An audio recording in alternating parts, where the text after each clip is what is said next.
Now, with all eyes on Washington as the Senate preps here for the first vote on background checks tomorrow, it's easy to forget that the real story at the heart of this issue, it all began, and we all remember, in Newtown, Connecticut. Believe it or not, it's now been 117 days since the shooting at Sandy Hook Elementary and the loss of those 6 teachers and 20 young children, and they are far from alone.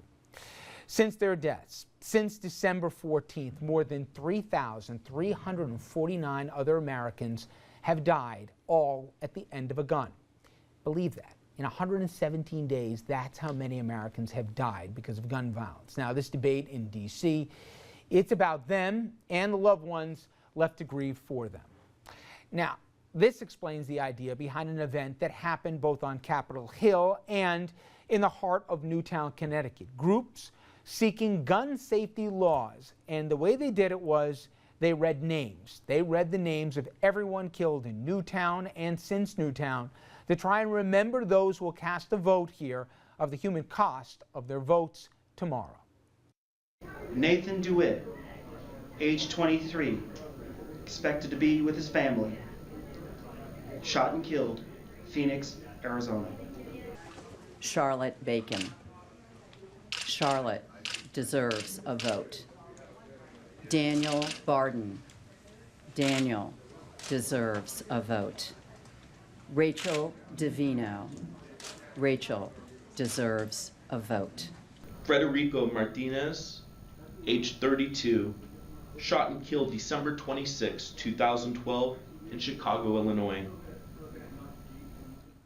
Now, that same spirit also leading to the continued push by some of those Newtown families as they remained in D.C. speaking with lawmakers, and among them were the Wheelers. And these parents are lobbying Congress on behalf of their late son, Ben. But I'm thinking about Ben and that he was murdered and that his brother heard it.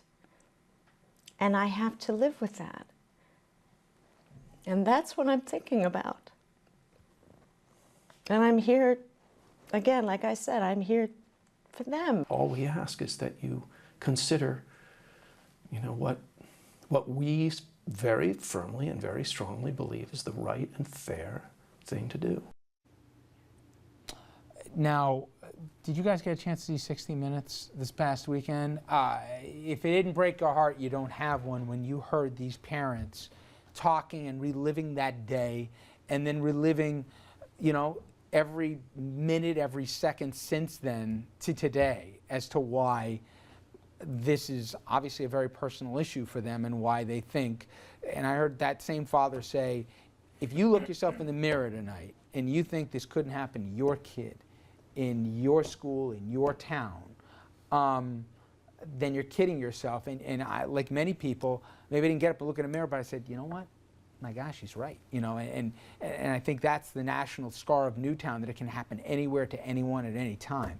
But when you heard the parents, I want to put in context, when we have this rational debate at the table, some of the voices, some of the people, unlike the 5 of us who get to vote tomorrow, what they have to say. And this is Senator Inhofe, Republican lawmaker from Oklahoma, who said the following: I think it's so unfair of the administration to hurt these families, talk about the Newtown families, to make them think this is something to do with them when in fact it doesn't. And Dean, I bring you back in on this conversation because we try in this platform to respect all different opinions on this, but when you hear people say, like the NRA, hey, we got to arm the lunch lady, that's the only way to stop these kind of things, or somebody like this to say, you Newtown families, this really isn't about you, when they're walking the halls of Washington showing pictures of their 6- and 7-year-olds who are no longer with us. There's a huge disconnect in this country about this subject, even 117 days later.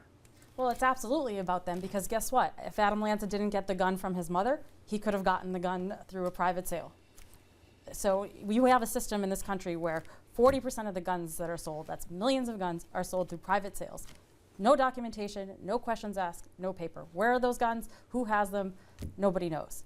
So it's like being at the airport and having 2 lines, one with security where you go through the metal detector, and then another where you let 40% of the passengers go in totally unscreened. So how you could turn around and say to the family members that this has nothing to do with them is kind of an outrageous notion. 33 people are killed every day in this country as a result of gun violence. Just clear for our audience, when we talk about these background checks, I think there's an impression out there that this is this onerous thing that's going to lead, there's going to be days of your life here, and then just wait because the government's going to kick that door down and take it out in the dead of night. This thing takes, what, like 20 minutes? Not even. Most background checks take less than 3 minutes. And I'm talking like 90% of background checks take about less than 3 minutes. It's an instant process. It's a phone call that the dealer makes to the ATF to make sure that, to the FBI to make sure that you're not a criminal or a prohibited purchaser. And that's it. And when you go to a licensed dealer, that's what you do. Gun owners are already doing this when they go to buy a gun from a licensed dealer. So what we're talking about is being in a building with buying a gun from a licensed dealer or going out to a Andrew, gun if I show. could, It's I'd the like exact to get same to transaction. and give you a chance.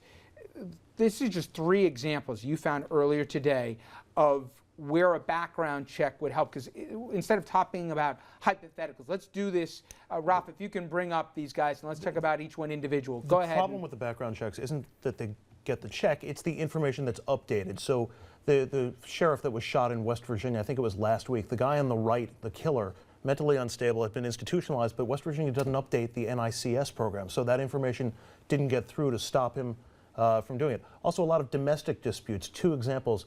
Diane Dye in Oklahoma had a protection order against her estranged husband. He shouldn't have had access to a gun, but they didn't update, and there's no legal provision to ban somebody with a protection order in Oklahoma. Same thing in Virginia with Deborah Wigg, and again, an estranged husband. She went to the judge and said, he's got guns and I'm scared, and she got a restraining order against her estranged husband, but that's not enough to stop him from getting a gun and coming back and killing her. Dominic, for me, it's like motherhood and apple pie. Everybody's against bad guys, right? I mean, politically, those who support the bad guys don't last too long here and get reelected. But somehow, some way, I just think it hasn't been communicated, and maybe it's harder to communicate than I give it credit for, but if it's just sold that way, say, you want a felon to get a gun? You want a guy on a terror watch list to get a gun? You want some creep here who, molested a child to get a gun here? Do you want somebody who's been diagnosed here as being clinically bipolar here, schizophrenic or whatever, to get a gun? Who in the American public would sign on for that? I'm surprised 91% is not 99%, But somehow that connection hasn't made it politically dangerous for somebody to stand in the way of a background check. Well, Richard, honestly, I really feel that no matter how you package this, no matter how you wrap this up, as strong as you and I are in support of gun control, as perhaps maybe all of us may be around the table, there are those on the opposite side of this, where for the same examples you just cited, they can spin the argument and give just the opposite. And then when you add money with the NRA and so on, this is why we're in the position we're in now. It just seems, Jeannie, though, there used to be more political courage to cross certain lines on certain issues. And when we talked about when other landmark legislation got passed, it wasn't always from people in blue states who did it, who crossed the line. It was from people in different places who voted certain ways. We talked with Senator George Mitchell, who talked about how he and Bob Dole, who was from red state Kansas, would work out certain things. I think that's a big part of this story. Well, and I do think you've seen some Republicans here show some courage on this issue. I mean, Colburn is an example of that, right? Look what happened to him. Well, absolutely. Look what happened to him. He stuck his neck out, and then you had a guy, Larry Pratt, who we had in the show, who let a call bank going to say, you do this, we're going to primer you, and he had to withdraw his support. Yeah, absolutely. But let me just go back to the senator's comments, because I do think there is something that we need to clarify. If you read Kathleen Parker's editorial in the Washington Post today, she makes a point that conservatives across the country are making, and I think in fairness to the senator, it's important to say, if this bill passed, which most Americans and most of us agree with, it wouldn't have stopped what happened in Newtown. Now, I'm not supporting what he's saying, but this raises the question you asked earlier about, is this enough? That's not the point he's making. But the point is that there is an argument to be made. This legislation doesn't stop in Newtown. But if you, it stops other types of killing. Fair enough. But you have to say that in fairness to the people. But what's not fair, though, is if he listened to the parents in Newtown, they weren't just talking.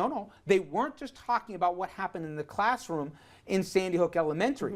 They talk specifically about other children and other people dying in this country, and why they didn't want not only the Adam Lanzes of the world, but other people to have access to these guns here. And they made it about somebody other than them. So for him to patronize them that they didn't understand what they were saying and doing is such a disservice, because he never bothered to listen to them. That's my issue. Yeah, absolutely. Moving away from the senator, though, the point is still a point, that this bill doesn't stop what happened in Newtown. This doesn't stop the mass killings across the country. We do not have comprehensive reform here. We don't have any dealing with mental health. We don't have anything deal with the Hollywood. No one bill. Look, it's a Yeah. comprehensive problem. Yes, it's a complicated problem. If it was an easy problem, we would have solved it already. But there's no one bill that's going to stop every single shooting. No, that's true.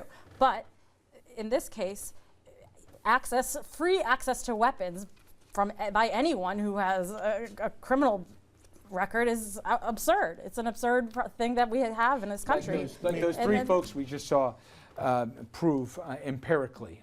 Two wives who are dead right now, and also a sheriff dead as well. Three people could have been stopped here if those background checks would have flagged those guys. All right. Thank you very much. I appreciate a few minutes with you. All right, coming up next, everybody, we switch gears to an issue we've covered a lot here, which is stop and frisk and that practice on trial. The highest-ranking NYPD official to take the stand in the case, he was talking to the judge today, and he also was talking to our own Dominic Carter. A lot of interesting things to say from Mr. Esposito. You'll want to hear that. It's up right after this.